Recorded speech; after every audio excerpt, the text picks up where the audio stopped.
In 1979, in an effort to maintain control over Afghanistan, the Soviet Union decided to invade the country. On the other side of the world, the United States stood ready to fund and arm any organization willing to fight back. The American objective was to completely eradicate Soviet influence in Afghanistan. To do this, the U.S. began to fund and train a collection of armed groups known as the Mujahideen, or Holy Warriors. It was at this moment that the seeds of Afghanistan's future tragedy were quietly sown.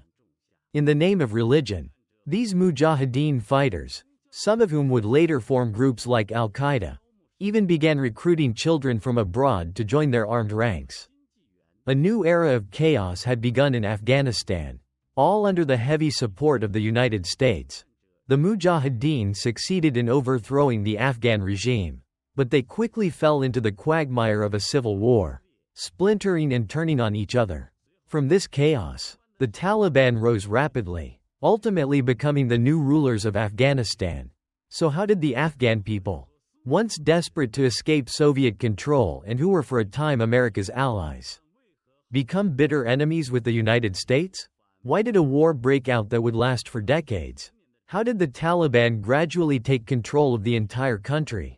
And why today, under Taliban rule, has Afghanistan been reduced to a nation on the verge of begging? The story begins in the late 1970s. As the Cold War reached its peak in South Asia, the rivalry between the United States and the Soviet Union over Afghanistan was growing more intense by the day. The U.S. could no longer tolerate the Soviets' expanding influence inside the country. It knew that if the Soviet Union wasn't contained, it could pose a serious threat in the future. On the other hand, the United States had suffered a heavy political blow from its failures in the Korean and Vietnam Wars. Both conflicts were seen as major embarrassments for America in global politics. Burning for a chance to strike back at the Soviet Union, the U.S. finally got its opportunity. When the Soviets invaded Afghanistan, the United States quickly framed the invasion as a threat not only to global security but also to the stability of the oil supply from the Persian Gulf. At that moment, on the ground in Afghanistan, the Mujahideen and other Islamic armed groups were already locked in combat with the country's communist government and the Soviet Union. And so, the United States began providing them with funding and weapons. The objective was crystal clear: to weaken the Soviet Union's power in Afghanistan. Step by step, the American strategy began to succeed. Using media propaganda, they worked to fuel the Afghan people's hatred for the Soviets. The United States also began to encourage radical Muslim groups to rise up against the invaders. Through a massive supply of funding, advanced weaponry, and intelligence networks, they gave the Mujahideen their full support. In 1980, to systematize this support, the CIA secretly launched a massive program called Operation Cyclone. Under this plan, the United States provided the Mujahideen with huge quantities of weapons, ammunition, medical aid, military training, and even direct intelligence support. The U.S. even issued visas to these fighters, making it easier for them to travel and conduct their activities.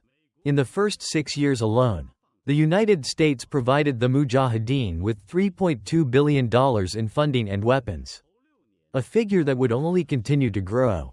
To execute the plan, the U.S. relied heavily on Pakistan, setting up training camps within its borders. Pakistan's own intelligence agency, the ISI, took the lead in providing the Mujahideen with a full spectrum of military training, from basic arms handling to advanced combat tactics. Throughout the entire process, the United States monitored and guided everything from behind the scenes. At the same time, other Islamic countries like Saudi Arabia also began providing supplies and financial backing, helping to package the conflict as a holy Islamic jihad. A call went out for Islamic youth everywhere to join the war in Afghanistan. Tens of thousands of young men from different tribes were rallied to the cause, rising up against the Soviet Union and the Afghan government. In this wave, many students also joined the fight. And among them, a young man from a wealthy Saudi family quietly entered the war. His name was Osama bin Laden. Born into privilege, Bin Laden had become deeply influenced by extremist Islamic ideology during his university years. He firmly believed the Soviet invasion was a grave insult to Islam and saw the fight against it as a necessary holy war, or jihad. In 1984, he founded an organization called Maktab al-Khidamat, with the goal of providing funds, recruitment, and logistical support for the Afghan Mujahideen. This organization would later evolve into the infamous Al-Qaeda. Although bin Laden himself didn't fight on the front lines, he established a base of operations in Peshawar, Pakistan, using his personal connections and influence. He recruited a large number of fighters from across the Middle East and raised huge sums of money to pour into the Afghan jihad. With the help of organizations like Maktab al-Khidamat, the Mujahideen's strength grew rapidly, and the Soviet occupation forces found themselves bogged down in a grueling war. At the time, the United States was still providing indirect support to groups like bin Laden's, completely unaware that these very people would one day become their most formidable enemy. Meanwhile, the Soviet-backed Afghan president, Babrak Karmal, repeatedly tried to quell the Muslim insurgency through political means, but to no avail. The U.S.-supported Mujahideen fought relentlessly against his government forces and the Soviet army. Karmal could never manage to stabilize the situation, and eventually, even the Soviet Union lost faith in him. In November 1986, Karmal was forced to resign. He was replaced by Mohammad Najibullah, the former head of the Afghan secret police. Najibullah immediately employed brutal methods to control the country and relieve the pressure on his regime. He attempted to win the approval of the Mujahideen and the people, but it was to no avail. The United States, through Pakistan, continued to send a constant stream of funding and weapons, ensuring the fighters' morale never flagged and their offensives never stopped. The Soviet military faced extreme challenges in the Afghan terrain. Fighting in the rugged mountains was incredibly difficult, especially against the Mujahideen's guerrilla, hit-and-run tactics. The Soviet army suffered devastating casualties, with thousands of soldiers killed. Although the Soviets tried to use their air force to suppress the insurgency, they couldn't turn the tide. This was because the Mujahideen now had American-supplied Stinger anti-aircraft missiles, which could easily shoot down Soviet warplanes and helicopters. Facing massive casualties, staggering economic losses, and immense pressure both at home and abroad, the Soviet Union was forced to make a decision. On February 15, 1989, the last Soviet troops withdrew from Afghanistan. The Soviet withdrawal marked the end of a long and grueling war. But the real chaos was just beginning. Although President Najibullah still sat on the throne of power, everyone, the United States, the Mujahideen, and the Afghan people, saw him as nothing more than a puppet ruler left behind by the Soviets. In the hearts of the people, even though the invaders had left, Najibullah was still a continuation of the enemy. As a result, a new wave of anger erupted against him. Across the country, some 15 different Mujahideen groups declared their opposition to the Najibullah regime. And even though the Soviets were gone, the United States continued to funnel money and weapons to these armed groups through Operation Cyclone. By 1992, Najibullah's government was finally teetering on the brink of collapse. Seeing the situation was hopeless, he decided to resign and tried to flee Afghanistan with his family. However, as he was heading to the airport to board a plane, he was stopped by security forces. His escape attempt had failed. He was forced to seek asylum at the United Nations compound in Kabul, where he remained under house arrest until 1996. And so, in 1992, the Mujahideen alliance won the Afghan civil war. But even with Najibullah gone, a new question emerged. Who would take control of the country? The Mujahideen were not a unified organization, but a fractured coalition of multiple tribal and Islamic factions. Driven by a thirst for power, they quickly began to splinter. The various groups started fighting over the presidency, eventually agreeing to a fragile power-sharing deal where a representative from each faction would serve a 2-year term as president. The first interim president, Sibghatullah Mohaddedi, served for only 2 months before handing power over to Burhanuddin Rabbani. In 1992, Rabbani formally became president, but when his term ended, he refused to step down, infuriating the other factions. In the struggle for power, the former allies were no longer united against a common enemy. They began to kill one another. Tribes went to war over territory, and the nation quickly plunged into a full-scale civil war. In this state of anarchy, the capital city of Kabul was devastated, reduced to almost total ruin. Nearly 50,000 civilians died in the crossfire. The heroes who had once fought side by side against the Soviets were now bitter enemies, consumed by the lure of power.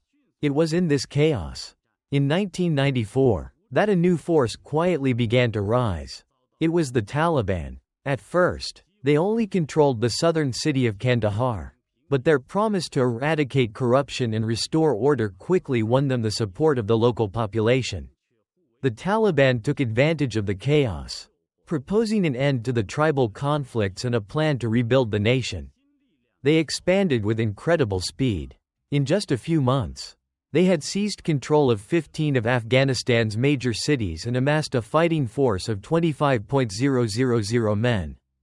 A major reason they were able to grow so quickly was thanks to the support of Pakistan's intelligence agency, the ISI. The ISI saw the Taliban as a force capable of establishing a pro-Pakistani ally. By controlling Afghanistan, Pakistan would open a vital corridor to the nations of Central Asia.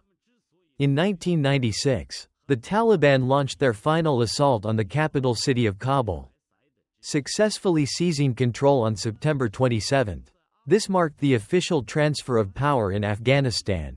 The Taliban were the new rulers. That very day, Taliban fighters stormed the United Nations compound in Kabul. They dragged out former President Najibullah, who had been under house arrest for 4 years, and brutally murdered him. His body was hanged from a utility pole in a public square, a gruesome symbol of the new reign of terror. After seizing power, the Taliban declared the establishment of the Islamic Emirate of Afghanistan and immediately began to implement their extreme interpretation of Islamic Sharia law across the country. This meant Afghanistan was entering a profoundly dark era. The Taliban government stripped away the basic rights of all women and children. Most schools and universities were shut down, with only some religious schools allowed to remain open. Women were forbidden from going out alone, working, or receiving an education. They were required to be covered from head to toe and could only leave their homes if accompanied by a male guardian. Any violation of Sharia law, no matter how small, could be punished with beheading, amputation, or public execution. The Taliban pushed religious indoctrination, plunging the nation into a vortex of monolithic ideology and cultural isolation. Under the Taliban's extremist rule, it wasn't just the people who suffered. Afghanistan's cultural heritage was also tragically destroyed. The most famous example of this was the demolition of the Buddhas of Bamiyan. These world-renowned, ancient Buddhist statues were declared to be in violation of Islamic doctrine and were ruthlessly destroyed by the Taliban. At the same time, the Taliban's leader, Mullah Omar, provided sanctuary in Afghanistan for Osama bin Laden. With Afghanistan as its base of operations, Al-Qaeda planned its next move. On September 11, 2001, Osama bin Laden orchestrated the attack on the World Trade Center in New York City. The attack resulted in the deaths of thousands of civilians. Known as 9/11, the assault shocked the United States, shaking the very foundations of the superpower. America vowed to bring an end to the Taliban regime in Afghanistan. The U.S. demanded that the Taliban's leader, Mullah Omar, hand over Osama bin Laden to curb the threat of terrorism. But Omar refused to submit to the American demands. In response, on October 7, 2001, the United States, in coordination with its Northern Alliance allies, launched an attack on Afghanistan. The mission was codenamed Operation Enduring Freedom. Its objectives were to completely eradicate Al-Qaeda from Afghanistan and to overthrow the Taliban regime. The U.S. began with a campaign of overwhelming airstrikes, targeting key Taliban and Al-Qaeda strongholds. Subsequently, American and Allied special forces were deployed on the ground in Afghanistan to attack enemy hideouts. In just a few weeks, the United States had seized control of major cities like Kandahar and Kabul. The main leaders of the Taliban government fled. Political control of Afghanistan fell into American hands, but Osama bin Laden was still at large. The American-led campaign against the Taliban created a chaotic power vacuum. With Taliban leaders scattered, unrest intensified across the country. To stabilize the situation, the United Nations convened a conference of major Afghan political factions in Bonn, Germany. The conference resulted in power being transferred to Hamid Karzai, who was appointed chairman of the interim administration. He had close ties to the United States and, it could be said, came to power with America's blessing.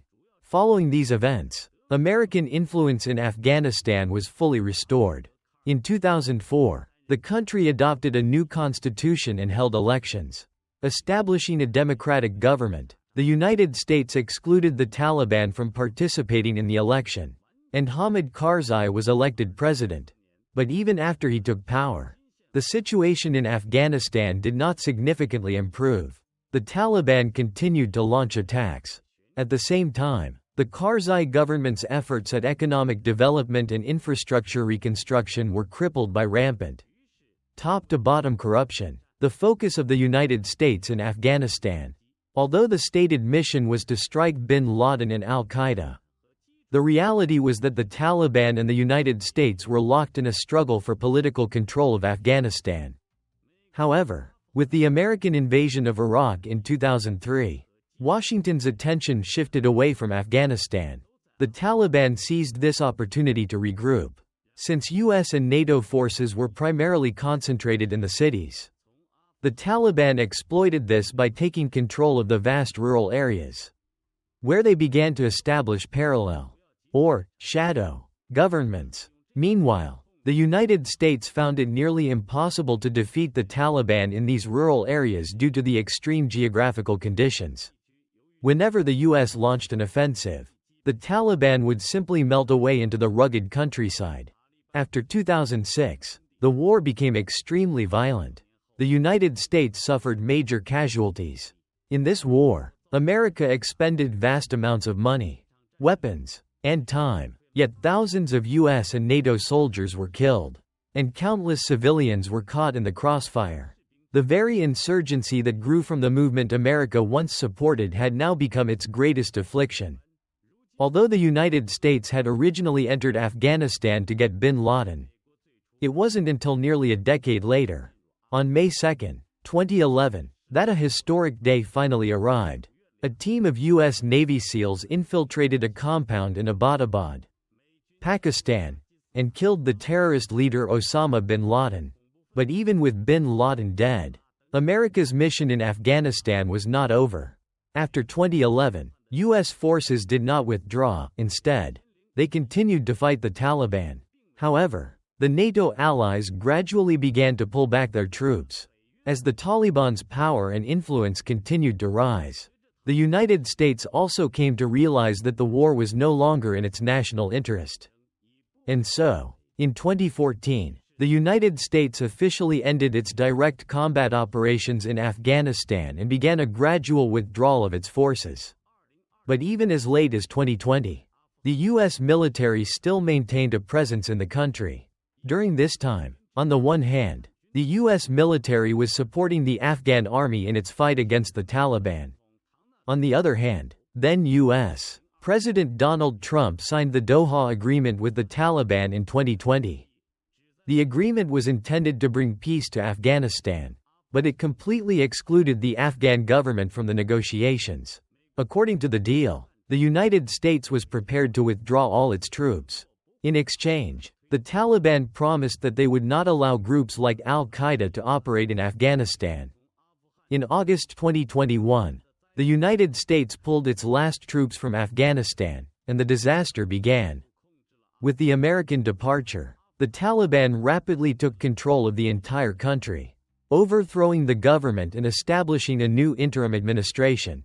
Mullah Muhammad Hassan Akhund was appointed as the acting prime minister. The Taliban government initially promised it would bring good governance, quality education, and more relaxed laws, but they quickly broke that promise. They immediately reinstated their harsh interpretation of Islamic Sharia law across Afghanistan. Under this law, women faced countless restrictions. They were barred from leaving home without a male guardian, and attending school or university became an impossible luxury. Public discourse and media freedom were completely crushed.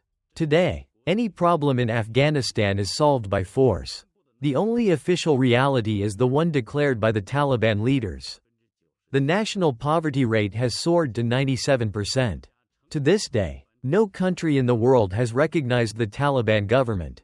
As a result, no nation provides financial aid, and Afghanistan has been plunged into a devastating humanitarian crisis. After taking power, the Taliban dissolved the previous 33-person cabinet, but the new cabinet was formed without any consideration for political experience or global perspective. Its members are primarily religious conservatives and hardliners from groups like the Haqqani Network. Their only concern is the implementation of religious law. They are indifferent to whether their people have enough food to eat. The Taliban completely reject any and all international law. In July 2022, the supreme leader, Hibatullah Akhundzada, ordered the rejection of any and all foreign intervention. At the same time, the Taliban severed all of its old relationships with Western nations and turned instead to develop trade with Russia. But because the regime has not been recognized by any country, Western nations have cut off millions of dollars in financial aid. The United States has also frozen humanitarian funds that were supposed to go to Afghanistan. The Afghan economy was entirely dependent on this aid. With the funds now frozen by the West, the country's economic situation has deteriorated sharply. The government is unable to provide its people with enough food or maintain the education and healthcare systems. Today, the Taliban has been ruling Afghanistan for nearly 2 years, but the situation has not improved. A devastating famine continues to worsen. It is hard to say if the Taliban can ever truly govern the country, or if it will once again become a breeding ground for terrorist organizations that bring new threats to the world. For this land, ravaged by decades of war, is there any hope of a new dawn? That is a question no one can answer.